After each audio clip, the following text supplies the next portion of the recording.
A nossa visita ao Palácio do Cali começou com dois tours guiados, que acabaram sendo os dois praticamente privados, porque só tinha a gente.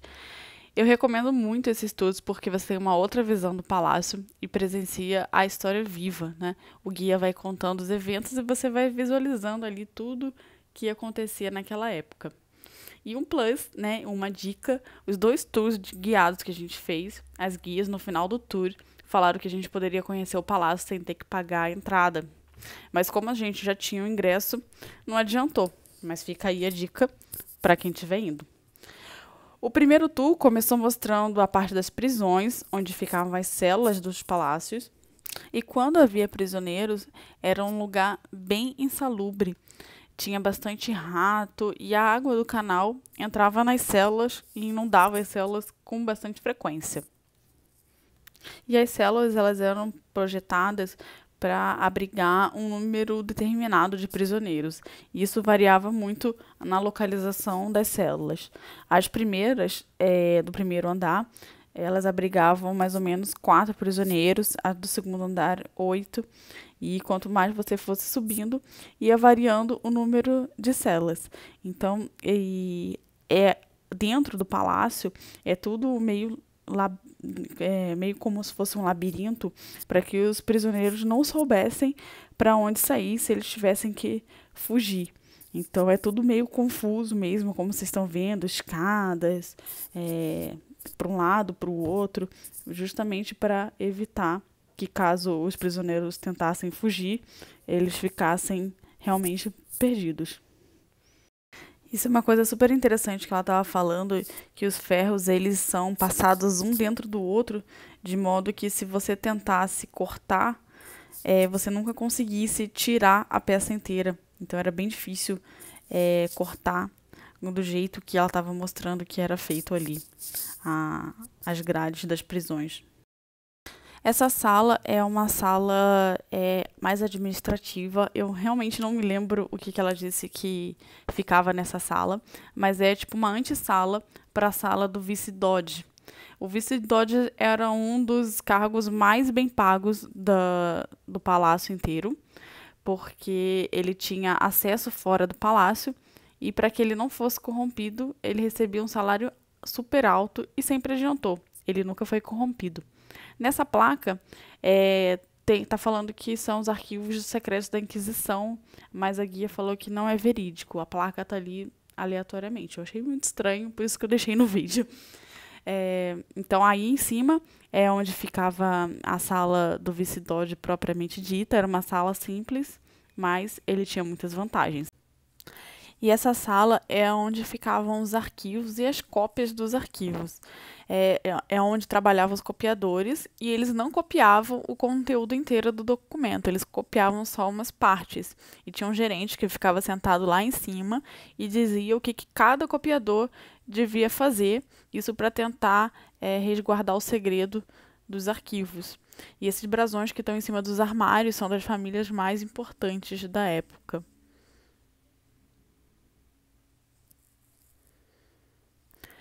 Então, a próxima sala é uma sala onde rolava uma tortura.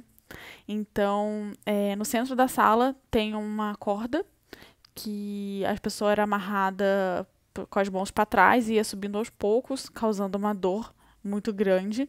Então, a pessoa gritava e assustava as pessoas que estavam nas outras celas que ficam no canto de cada sala. E essas pessoas elas não tinham visão do que estava acontecendo, então elas só ouviam os gritos e ficavam aterrorizadas que elas seriam as próximas. Essa é a primeira cela do Casanova. Enfim, ela era de madeira e tinha um teto muito baixo. Infelizmente, não vou ter tempo de falar mais sobre a história dele. Tem toda uma teoria em relação a ele, mas não vou ter tempo de contar nesse vídeo. Isso aí já é uma sala, que é tipo uma sala de audiências, que tem um teto lindíssimo. E nessa sala tem a passagem secreta, que era de onde saíam os prisioneiros. E tá aí a passagem secreta. E ele parece muito com um armário. Eu já vou mostrar fechado, que você vai entender o que que ele fica fechado. E as pessoas não viam de onde saía um prisioneiro, porque quando as pessoas chegavam, os prisioneiros já estavam lá. Então, elas simplesmente não tinham ideia. Pronto, tá aí a passagem secreta fechada. Então, parece um armário, como o outro armário do outro canto da cela. Da sala. Então, é bem discreto. E isso que ela tá mostrando ali, que tá dentro da lareira, são máscaras que tem por todo o palácio. E essas máscaras, elas serviam para que as pessoas fizessem denúncias de forma anônima. A maioria das denúncias eram apuradas, mas a maioria delas também era falsa, também era tudo mentira. Mas a maioria era apurada. Ah, essa escada é uma escada muito, muito, muito bonita. E as pessoas ficavam tentando tirar foto da escada sem que tivesse ninguém passando. Mas esse horário do dia, nessa época do ano, é praticamente impossível ter alguém pegar a escada vazia. Ah, essa pontinha é o campanile, que eu mostrei no último vídeo. E o Palácio do Cali em si, ele tem vários lados. Esse é um lado mais simples, o do outro lado é um lado mais requintado. Então, assim, dá pra tirar fotografias maravilhosas, assim, parece que você tá em vários lugares diferentes, mas é tudo dentro do mesmo palácio. E aí você consegue ver a Basílica San Marco, que ele dá bem costas e tem inclusive uma passagem de tanto do palácio pra Basílica. Já é um outro lado do palácio. Ah, sim. Essa passagem, essa escada, era onde subia e descia o Doge e a sua esposa, porque o Doge morava dentro do palácio e não tinha autorização de sair do palácio. A parte do palácio, ela ainda tem funções administrativas ocorrendo em tempo real, então por isso que ela é uma visita que só é possível ser feita de forma guiada. Então a guia contou pra gente uma história curiosa sobre um Doge que estava tramando uma conspiração e acabou sendo morto. A luz no vídeo não ficou muito boa, mas entre as colunas, entre essas duas colunas, tem uma coluna que tem uma cor diferente, que é uma cor mais roseada. Então era ali que o Doge aparecia para a população e onde eram expostas pessoas mortas. Essa daí já é a sala do tesouro do palácio. O que é muito curioso é que o baú, a entrada é muito estreita, a janela é muito estreita, então o baú foi construído, foi deixado ali e depois foi tudo construído em volta do baú, porque é muito grande e jamais passaria nem pela escada, nem pela janela.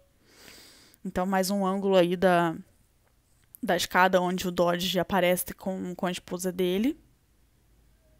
E esse era uma entrada do apartamento do Dodge, como ele era obrigado a passar o resto da vida dele ali.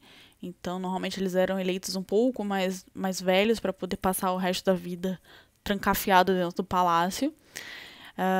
Então, eles eram pessoas muito religiosas também, os Dodge, né? Como eram pessoas mais velhas, também eram muito religiosos. Então, essa é a capela particular do Dodge, onde ele poderia ficar rezando.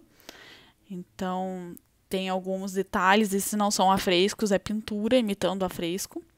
Isso aí é uma antessala que liga à sala principal do Senado, onde aconteciam as votações. E essa pintura é uma pintura super famosa. Infelizmente, eu passei super rápido na pintura, mas é uma pintura super famosa. Então, no próximo vídeo, a gente vai sair aí pela sala que dá para o Senado. E no próximo vídeo eu continuo falando sobre o Senado, que tá aí já, que aí eu começo a visita propriamente do palácio.